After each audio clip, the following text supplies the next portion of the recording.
Dancinhas na Copa, um desrespeito. Esse aí é o beat do Red, tá?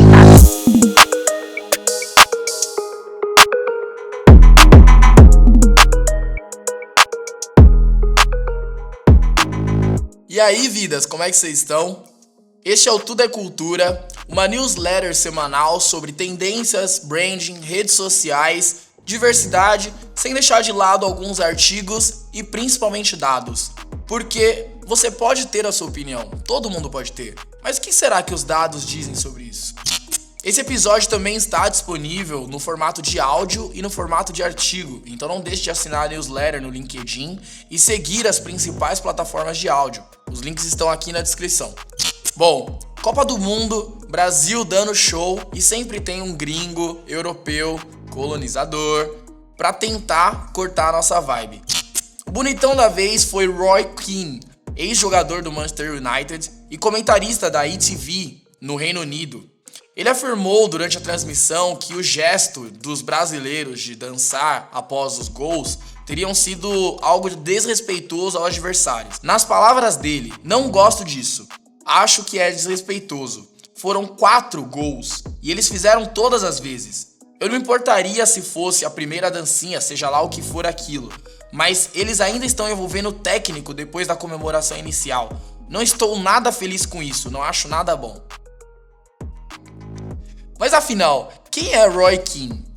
Nada mais é do que o jogador mais faltoso da história do futebol inglês, com cerca de 13 cartões vermelhos na carreira. Ele basicamente era conhecido pelos lances violentos em campo. Roy Keane on Haaland. David Ellery has a record of dismissing Roy Keane from the field of play. It's a red card. Mas como não estamos aqui para dar palco para isso, guarda bem essas informações porque a gente já vai explicar o porquê que eu tô trazendo esse tópico. Mas vamos lá. Você já ouviu falar sobre o Gritty?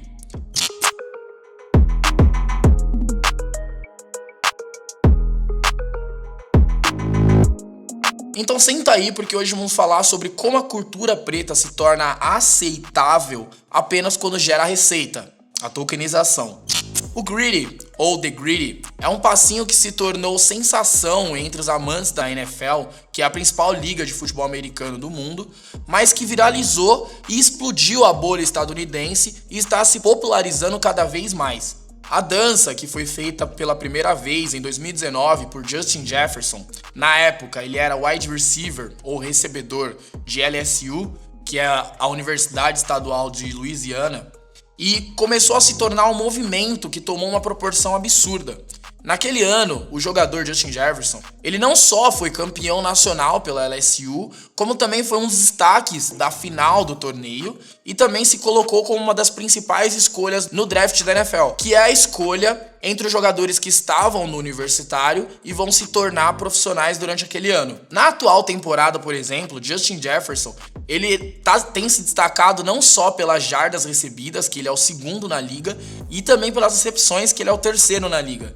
Então, fazendo um paralelo aqui para você que não entende muito sobre futebol americano, pensa aí comigo um jogador que logo quando entrou na liga profissional começou a ter destaque, principalmente pelo fato dele ser mais novo e também pelo fato dele ter todo esse destaque e marcar muitos gols, ele começou a se popularizar por causa das dancinhas que ele fazia durante a comemoração.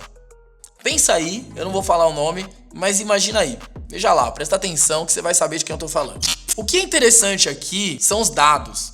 Como o Justin Jefferson tem se destacado cada vez mais na liga, que talvez seja a principal liga que representa toda a cultura americana do esporte, o jogador começou a se tornar tendência também pela dança que ele fazia sempre depois das comemorações. E lembre-se, né? Vamos colocar alguma coisa aqui pra gente entender esse contexto. Nos últimos 3 anos, a internet, a forma como as pessoas consomem conteúdo mudou e evoluiu e cada vez mais as dancinhas, essas tendências têm ditado a forma que as pessoas consomem conteúdo e também produzem conteúdo. Então a gente sabe que com a popularização e o crescimento de plataformas como o TikTok, que começou entre os jovens, Mas hoje já quebrou essa barreira, quer você goste ou não. A gente já sabe o quanto que um passinho muito bem engajado pode gerar de receita. Como mostram esses dados aqui do Google Trends, as pesquisas pelo termo greedy têm crescido cada vez mais desde que foi lançado em 2019. Para você ter noção, em menos de 3 anos, o passinho chegou ao Fortnite, ou seja, quebrou a bolha da NFL para o videogame, chegou ao FIFA 23, mais uma bolha quebrando, e consequentemente acabou chegando até a Premier League, que é a principal liga do futebol inglês.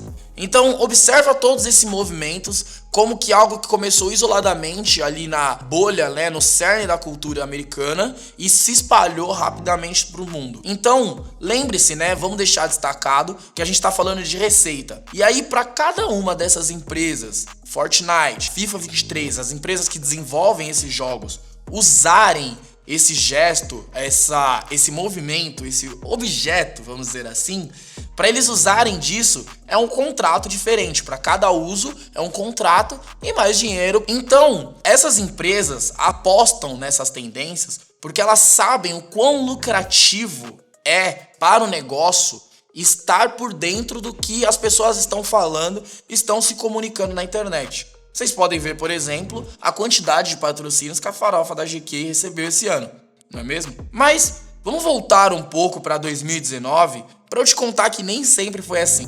A NFL, que é a abreviação para National Football League, ou a Liga Nacional de Futebol, por muito tempo foi tida como No Fun League, que faz um paralelo à abreviação NFL. A administração da liga sempre ela tem uma tendência a multar os jogadores que comemoram os touchdowns, as pontuações com dancinhas. Então, peraí, vamos ver o que aconteceu.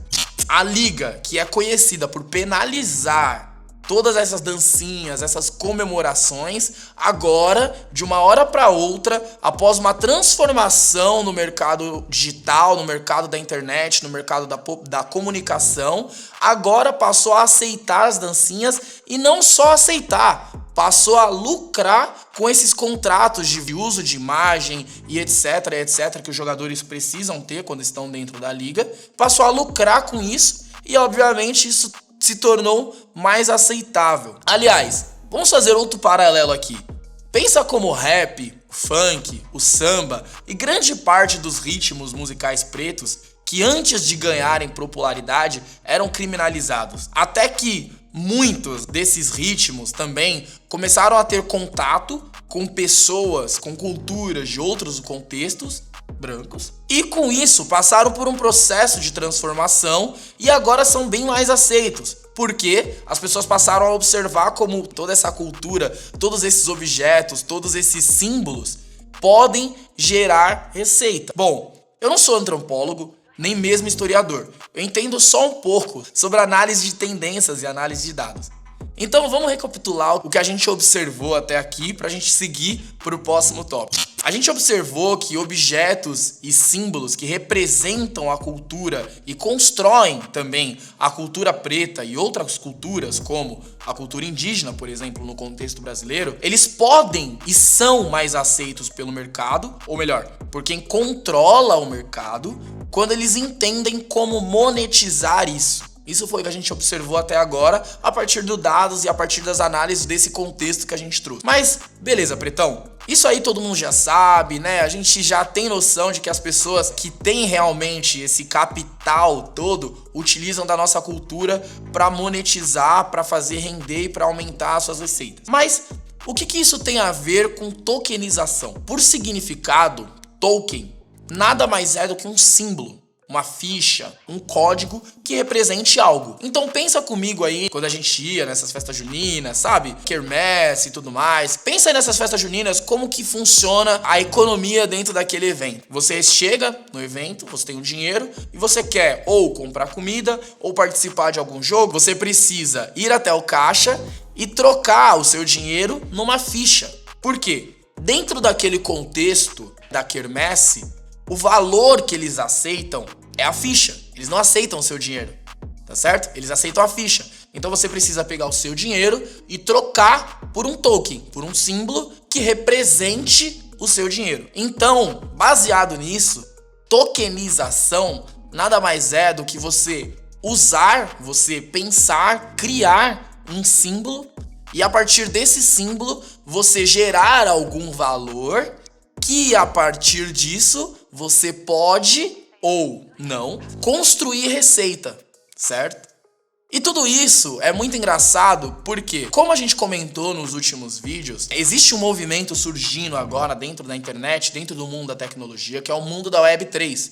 A Web3 é conhecida pelos NFTs, a blockchain e uma cerca de outros termos que a gente ainda vai falar por aqui. Mas NFT nada mais é do que token não fungível, ou seja, um token que não pode ser fundido a outro para ter o aumento do valor. Então, observa como nós, pessoas pretas, pessoas que vivem, que cresceram, que criaram, que construíram, que deram toda essa voz ao que a gente conhece hoje como cultura preta, desde sempre nós somos utilizados em determinados lugares, em lugares estratégicos, em posições estratégicas, como tokens.